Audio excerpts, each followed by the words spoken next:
Hello, everyone, and welcome back to Kahua's Build Different podcast. We love to have real conversations with the industry about topics that are important to you. And this week is no different. This week, we're going to be talking about things that are important when it comes to getting the word out about you as a company. And historically, construction's been one of these word of mouth industries that was built heavily on reputation. But today, in the social world that we live in, reputation's a lot more than just word of mouth. And brand recognition matters when it comes to not only winning work, but also attracting top talent. So we're going to dive into that topic specifically, and we're going to do so with one of the current experts. So Jonathan, welcome to Build Different. And would you mind first introducing yourself and who you are, but also while you do that, share one thing that you enjoy doing outside of work? Yeah, for sure. Well, thank you so much, AJ, for having me on the podcast. Great to be here with you today. As AJ mentioned, I'm Jonathan Cor. I run a social media marketing agency working with commercial, industrial, and heavy civil contractors throughout the US and Canada, basically helping them build their brand with two main objectives. One of them is trying to stay top of mind with existing and potential clients, as well as attract and retain top talent through social media. And one thing I do outside of work, it's really tough right now because I have my first child was born a few months ago. And so honestly, any additional time is basically giving my wife reprieve from being mom all the time. And so that's pretty much where all my time is being allocated. One of the things I started doing again with my kid, which I was doing before, is going on walks. And so I'll go on one or two walks, throughout the day with my son. And so that's been actually really good because we're figuring out how to make it work, and also to how to hit the amount of mileage I want to be walking per hour. That's awesome. Yeah, and get used to 18 more years of that, by the way. So that's perfect. So Jonathan, you mentioned, you have two primary objectives, which was kind of how we started the whole thing off, right? Like attracting new business and attracting top talent. But what's interesting is, you talked about it being a social media marketing company. Construction's always been relationship driven, right? So like when you look at the industry today, what feels different about how companies grow compared to maybe 20 years ago when it was a lot about that relationship? Yeah, for sure. So I typically speak from what I know and what I've seen and experienced. Like I haven't been in the industry for 20 years. It's probably been like 8 years I've been in the industry. And so what I've seen so far is, and it still happens today, is it is incredibly relationship based. And I personally don't think that will change, especially knowing how, the size of contracts for these different projects, whether they are private or public work type projects. There has to be a level of relationship based because you're basically saying, hey, I'm trusting this contractor to be able to fulfill on this specific project. But what has changed and what has evolved is the community being built online, specifically on LinkedIn. And for me, one of the ways that, because like when it comes to social media, it's so funny. I'll bring up social media contractors, and especially to the older age ones, and whether they express it or not, I'm sure there's like an internal rolling your eyes, like, oh gosh, social media, all these sort of things. And to be frank, I probably have, like, separate from business, I probably have the same response as well. I don't use it like personally outside of business. I just use it for my business and working with other contractors. But my biggest thing, especially too, when it comes to how relationships were, at least from, back then, from what I know now, is a lot of it, like you said, was word of mouth, was, even to, I had a guest on my construction CEO podcast who mentioned, he's like, back then our contracts were like only a few pages long, whereas now it's like 150 pages long.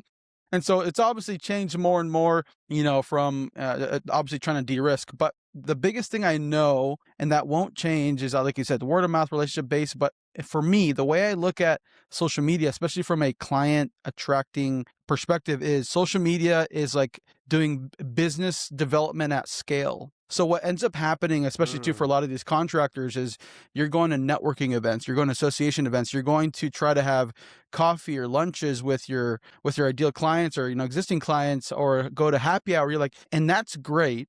And I don't think that that will change, but the reality is you can't do that 100% of the time. And I understand that the goal is obviously to continue to nurture the relationship, keep it going, whether you talk about business or not, that's going to be there. And my question is, especially too when, as we get ready to go into the busier season of construction, both spring and summer, you're probably going to have less time for that. Now, it may be here and there, but like you're going to be busy with work and, hopefully things are moving along and all that sort of stuff. So my question is, how do you remind them that you're still doing great work? How do you remind them they're still around? How do you remind them of the momentum going on in your construction company, both from awarded projects, reaching certain milestones, or even completed projects, or maybe even too showcasing some more unique or bigger scale projects that, mainly just focus on capabilities. And that's where, in my opinion, I think social media has evolved into that. And so like, business development, boots on the ground is one-to-one, whereas social media, for me, it's one-to-many. You're able to communicate and continue to nurture a relationship across a spectrum of individuals that you're connected both on LinkedIn and also people that may have never heard you, but you come up, in their feed because of the algorithm. Well, and that's an interesting point, the one to many. But I think the other thing that you kind of hit on in there is the generational differences, right? So like you talked about one of the contractors or maybe an older contractor with that internal eye roll. But there are changes happening not just in their company as far as like the generations that are starting to move into leadership, but there are changes happening in the generations that are moving into leadership with their clients, right? So like what are some of these big shifts that are happening across the industry that leaders might not fully realize? Even their clients are looking at social a different way. Yeah, for sure. So I have a great example. So there's a contractor I'm working with out of the Midwest, and he reached out and, he's like, "Hey, I'm thinking about social media." And my biggest thing is like, not, they've been around for decades now, pretty well known in their niche. And he said, "Jonathan, there's something really weird happening is our clients who we had worked with for decades, who know us, our reputation, relationship, are retiring. Like they're leaving and they're transitioning into that part of their life, and newer, younger leaders are coming in, and they're not automatically picking us to be their contractor of choice." And that's one of two reasons that he shared with me, and this could definitely relate, I'm sure, to a lot of other situations. But one of them is, I'm sure they want to, like, any leader that comes in kind of wants to make their mark. Is like, hey, no, that was your contractor, but I want to find my contractor. So I feel like that's one piece. But the second piece that was honestly just as compelling or interesting as he's like, what I've noticed from these conversations and sitting in some of these proposals and just talking about the project is they aren't just making decisions based on our capability, based on our experience. They're actually making decisions based on if our values align as a company. Hey, do we align? And every generation is very different, and so it's just really interesting to start to see those younger professionals start to take over those leadership roles and not just find the right best person, quote unquote, but somebody that they can connect on a values basis. So that's what I've seen. And I know that will only continue. And it's interesting because, I'm sure that there are contractors, even to probably the older generation, that probably will be fine for now if they don't do social media. But when it comes to the next generation, it's really interesting because I'll literally have project managers, the project executives, individuals in their company are like, "Man, I've been telling them to start posting on social media, but the leader at the top doesn't want to post." I see it. And so, and then even too, some of the younger individuals who end up going off and starting their own company after being with the company for a certain standpoint, they automatically like, "Hey, Jonathan, can we talk? Because I see this as a way to expedite, building your brand, creating awareness." Because what would normally take decades of brand building, relationship building, and I think that builds a solid foundation, is now being expedited because you're showing up more consistently, more often, showcasing the momentum, all these sort of things, even if you're a smaller contractor compared to some of your bigger competitors. Yeah, that's an interesting point because the whole concept of business development for the longest time was knock on doors and just continue to nurture relationships for years at a time. And now you can do it without ever having to leave your office if you needed to, right? Like obviously the relationship's still important. And we've been in markets where that one contractor always seems to be winning work, right? They're always winning the big jobs. They always have the best employees, right? Is there something that you see that those companies tend to do differently on social that maybe could be helping them in that regard? So the hard part about these, contractors, especially too, knowing that the ones that win projects all the time, at least from what I've noticed from afar, is they've usually been around a long time, like not sometimes it's not even decades, it's like hundreds of years, over 100 years. And so think it, I think all that stuff, like, I don't want to downplay building your brand over, decades or over 100 years. Like that has a compounding effect. But what I end up noticing, especially too with contractors, is especially those, this is my opinion, this isn't to be a dig, but I think the ones that have great business acumen of like, hey, what got us here won't get us to the next level of faith. So we have to constantly evolve and evolve. And I feel like when it comes to the role of marketing or social media, I mean, the bigger contractors, and there's one I was working with a little over a year. I mean, seeing internally all the sort of things that's happening, I'm like, no, they have like a legit operation that they're running. And as they continue to grow, they try to find ways to diversify. So that way they're known across the board. So it's not just social media, it's a lot of other mediums that they use as well. But my biggest thing is just the good part of it is you don't necessarily always need, a big budget or big marketing team in order to begin to get some momentum online. And I think that's when you look at some of the bigger contractors out there, like, one of them that comes to mind is like a Qit. Like I mean, they're huge. A lot of people know them and they have a huge, marketing team, all these sort of things.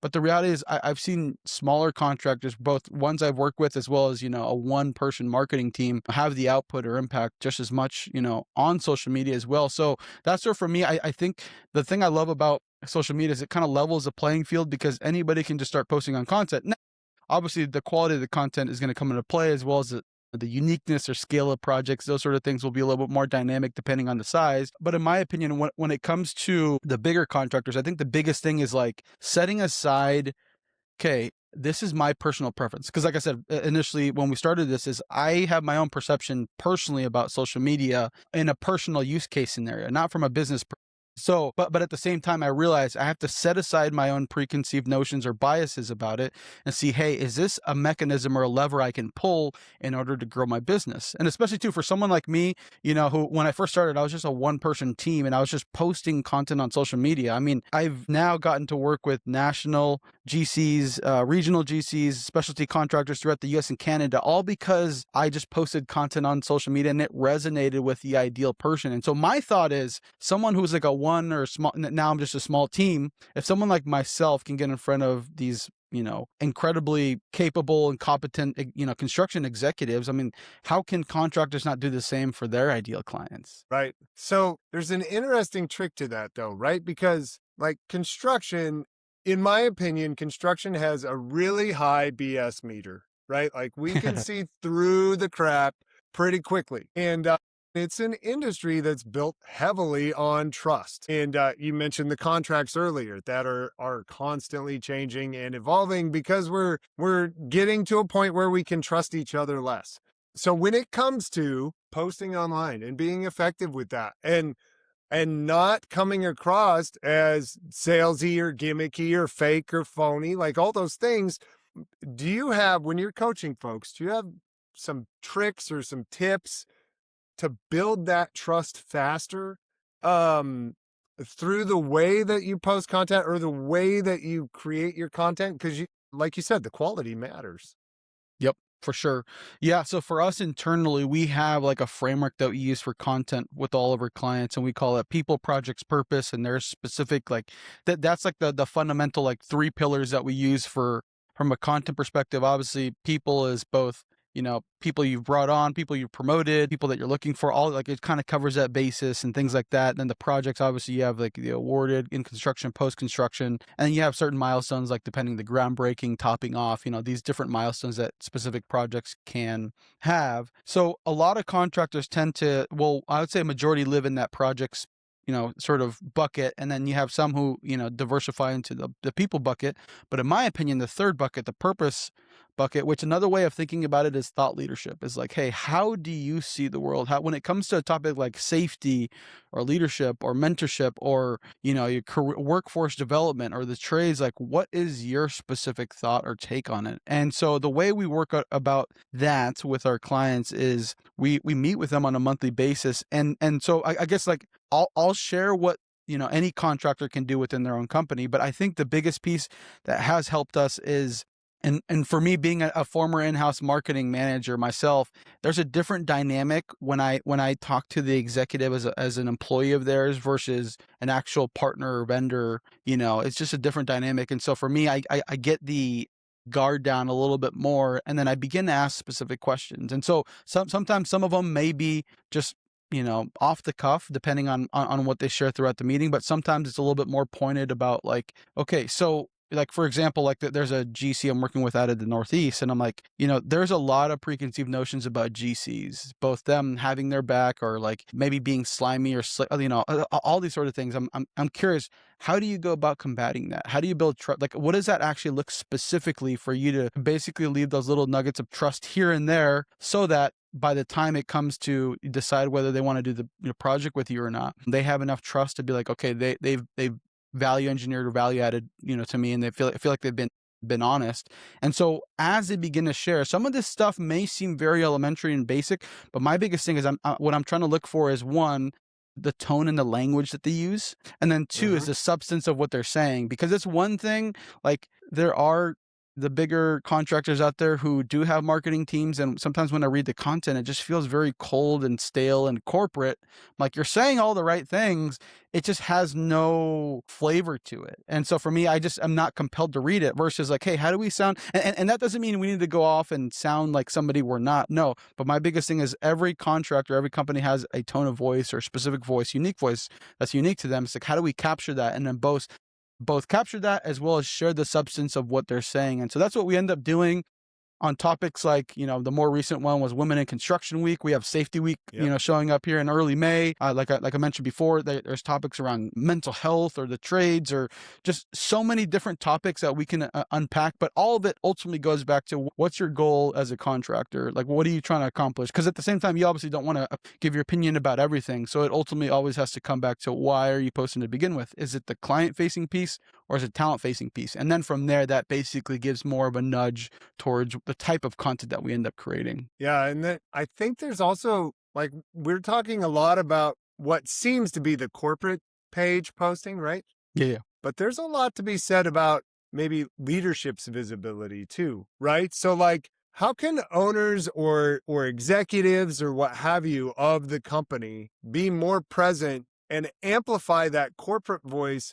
Because, at the end of the day, yeah, I don't have a problem seeing XYZ company post, but if XYZ CEO posts, like, I might read that. I might be more intrigued by their purpose or their view of people or their view of the projects. Do you see that happening? Do they need to be more present? Yeah. So for me, the baseline is, I think every company across the board should be on social media. And if you have, there are some who are extremely, whether it's shy or just don't want to put themselves out there. If that's the case, build the company brand, because that's bigger. That hopefully is bigger than you, and it's a collective whole.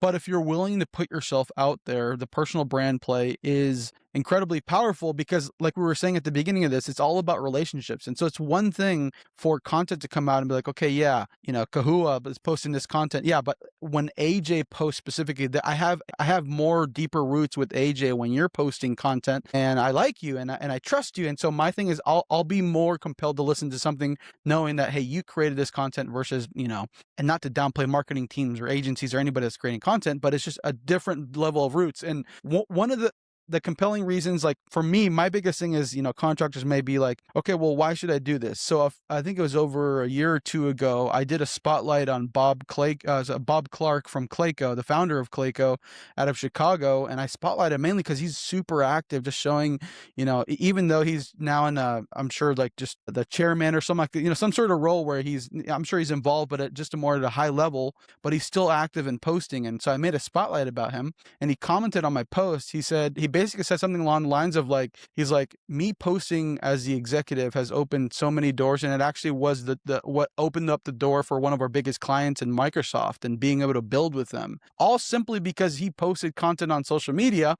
And so that's it for me. Like, it is relationship based. If you want to add fuel to the fire, I think the executive personal brand play is there. Now, as it comes to, like, what should you post? In my opinion, I think the best way to come up with ideas for this is, when you sit down with your clients, or when you go to lunch or coffee, or all the, like, what sort of conversations or questions or things are they asking you? And then how do you create that?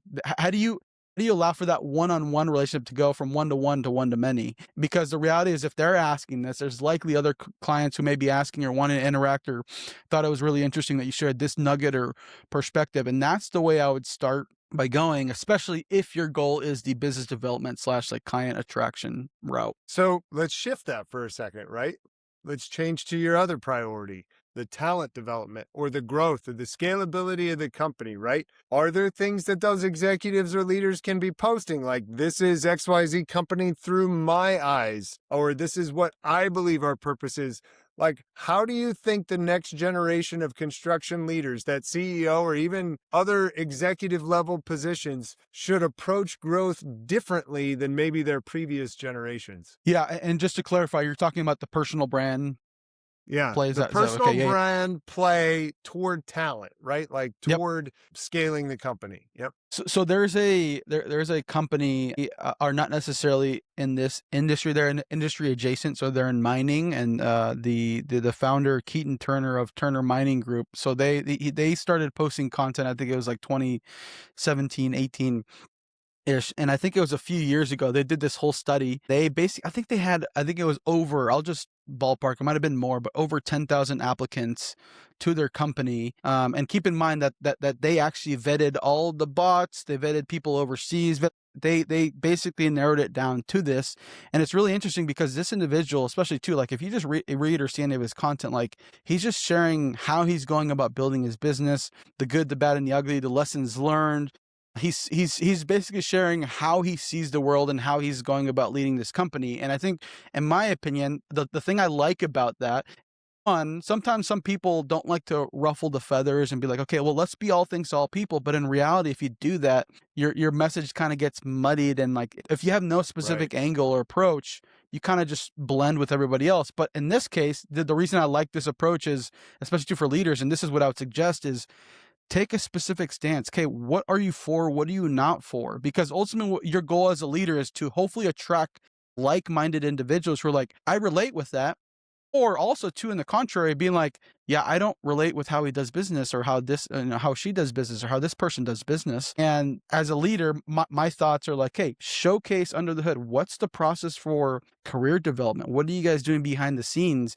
How do you view leadership? What are some lessons you've learned? Like, what, like specifically, even to this individual will share some failure stories. And it's interesting because there's a lot of executives who probably wouldn't want to put themselves in that position of sharing, these kind of more intimate things, and because they think they would get backlash, people would, you view them wrong. But if anything, when I see it, I actually have more respect for the individuals, because I'm like, you're saying things that probably more executives are going through but don't have the willingness to share, and ultimately and it becomes a refreshing. It's like people are like, that's the kind of company I want to be a part of. If there's that Right. level of transparency, honesty, and then there may be people who don't, and that's okay. But I think from a personnel standpoint, I do think especially LinkedIn thought leadership from the executive is a great way to attract talent. There is a different approach for the trades, but when it comes to attracting those PMs, estimators, superintendents, those specific roles, I think LinkedIn is one of the more powerful avenues for that. That's awesome. Well, I apologize, Jonathan. Like, we could talk about this forever because you and I, we interact on LinkedIn a lot, but we're getting close to time. So I'd love to leave listeners with at least one practical takeaway at the end. So here's a question for you as we get closer to wrapping up. If you were sitting down across from a leader right now, what is one shift that you would recommend to them right now, today, to start paying attention to as they look to maybe scale their presence or their brand reputation on social? Yeah, my thought, honestly, whether you're small, medium, or large size business, there's this phrase in the tech industry called building in public, or build in public. That's exactly what I would do if you want to automatically differentiate yourself. And the way that would look like, so I have this, this rhythm on my calendar every Friday where I'll do a lessons learned just from the previous month. I'll typically do 3 points. I try not to do more than that. It's like, what did I learn this week about myself, about my business, about the industry, and jot those down. And I've been doing this for the past 4 or 5 years now. And so I have tons of info, and some weeks, There's like gems, and some weeks it's like, oh, okay, that's stale.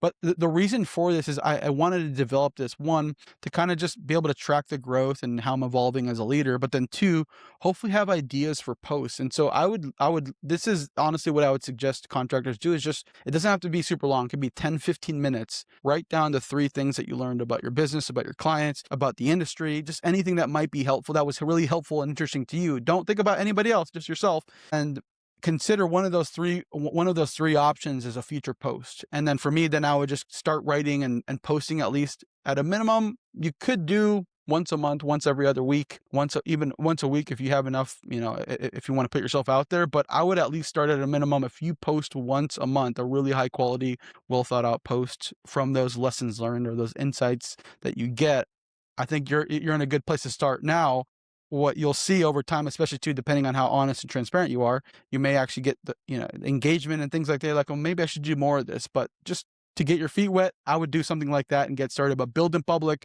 show people under the hood, because although it can be terrifying, I think it can be immensely valuable as well. I think I might steal that. Actually, that's a brilliant idea. Well, again, thank you, Jonathan, so much for joining us this week. This has been incredibly helpful. If people wanted to find you, where should they go to find Jonathan? Yeah, for sure. So feel free to go check me out on LinkedIn. I post content there pretty often, as well as engaging with folks on there. So if you want to learn more about me there, happy to connect on LinkedIn. Awesome. For those of you joining us for the first time, please be sure to rate, review, or subscribe to Kahua's Build Different. We loved having these awesome conversations with industry leaders that are reshaping the future of construction. And feel free to share with your friends that might be looking for similar conversations. Thank you all so much for joining us. And again, thank you, Jonathan, for joining us. We will see you next month.